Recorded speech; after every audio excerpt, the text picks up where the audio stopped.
as if it's a lot. But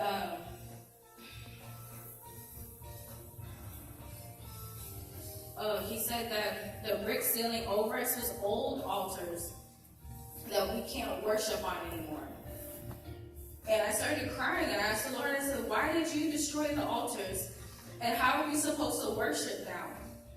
And the Lord said to me, you will worship on the altar of your heart. Those altars were old and unacceptable. But the worship that comes from a pure heart, I take pleasure in. Now, this dream, that was the end of the dream. This dream has two interpretations. One for the church as a whole, and one for us as individuals. So the church as a whole, the cars that were in front of us in the traffic jam at one point had fled because of fear of the brick ceiling that would fall on all of us. But each car represented a ministry that God has given the opportunity to place itself into position, to have pressure applied to it in order to break the brick ceiling above it. God needs to tear down the altars and the idols that is blocking the church from reaching a point of worship and a place in the spirit that God is needing us to go to. Not every ministry is going to experience this because they didn't stay under the position or in the position in order to encounter the breaking of the old altars. As Nation of Priests is concerned, we stayed under the pressure. Pastor's car was in front of us, our car was behind us, and it was a few of us in ministry. And we stayed under the ceiling. As you guys remember, Pastor said, don't move, this is a work of God, and He will protect us. So we stayed and under the pressure without fear, and God violently broke the old ways, the old altars, the old mindsets, and the old habits in order for us to move to the place where God called us to go. I didn't mention, but in my dream, the wall did eventually break. And we were not hurt by it. We were not even marked by it. It broke from over our heads, but we weren't even marked by it. But us as individuals, God said, I'm going to tear down the false altars that block you from worshiping me the correct way. The false altars are idols in your heart that spiritually is above your head like a brick ceiling. This brick ceiling stops you from ascending to where I am. The worship I require can't be mixed of worry, faithlessness, fear, and the other things that you mentioned during worship, like doubt and what was it? All the other stuff you mentioned during worship, things that can hinder us, that takes place in our mind when we try to come into worship, condemnation and all that other stuff.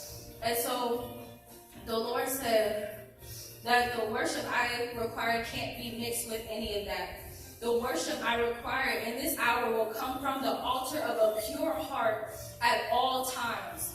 Psalms 24, 3-5 says, who may ascend to the mountain of the Lord?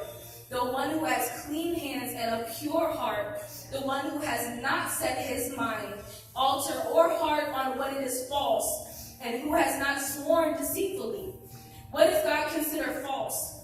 When you have your mindset set on a situation and everything else around you, when you try to enter a place of worship that is false, these things are considered idols in worship, and God says that He is violently destroying them among the altars that you brought them to. So the idols and the altars that you brought them to, God said He's violently destroying them. These idols and altars look like brick walls above your head that is not allowing you to ascend to where God wants you in the spirit. God said He wants a worship from your pure heart that knows Him and loves Him for Him. Not a fixer of your situations, or not just a fixer of your situation, but a lover of your soul. Knowing who He is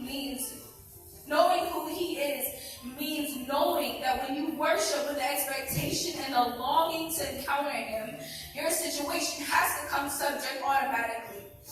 God says, when I destroy these altars, you will not be able to go back to the old worship. Do not be afraid of the pressure that will be applied in order to break these brick walls above your head. Trust me. Don't be sad over the loss of what you used to know and the habits you used to do. Don't even look back on how things supernatural encounters with me will replace what you used to know and will cause you to forget the dry places where you used to live. This is how you encounter me every single time. You will never again leave the altar of true worship without seeing my face and without being marked by my glory. This is no longer waiting. It is no longer waiting until you get to the altar of the building to worship, but you will walk with a heart of worship at all times. Never again will you leave the position of worship because of a distraction from something you're going through. Natural situations won't affect your heart of worship because you will know the truth and that those things are not your reality. You will affect change in the earth because you will be consistently overflowing with my glory. These things are not going to happen, but they are all